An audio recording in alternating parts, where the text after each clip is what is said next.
Америкалық кәсіпқой серфер Гаррет Макнамара өз ісінің хас шебері. Массачусетс штатындағы Питтсфилд қаласында дүниеге келген. 1978 жылы Гавайға қоныс аударады. Осы жақта су бетіне саяхат жасауға деген махаббаты оянады. 11 жасынан бастап серфингпен айналысып шеберліктің шыңдалуына жол ашады. Туған ағасының бұл спортпен шұғылдануы оған шабыт берген секілді. Алғашында Макнамара жергілікті жағажайларда өнер көрсетіп жүрген. Артынша тәжірибе жинақтай бастаған жас жігіт Гавайда өтіп жүрген Triple Crown Series секілді ірі турнирлерде бақ сынай бастады. Осыдан соң талант жігітті бәрі байқап, тіпті Макнамараның жеке демеушілері де пайда болды.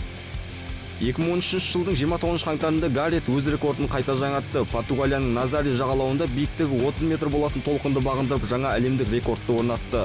Аталған көрсеткіш әзірше Гиннес рекордтар кітабына енгізілмеді. Макнамара осыдан соң Назаре жағалауына қайта оралуды көздеп отыр.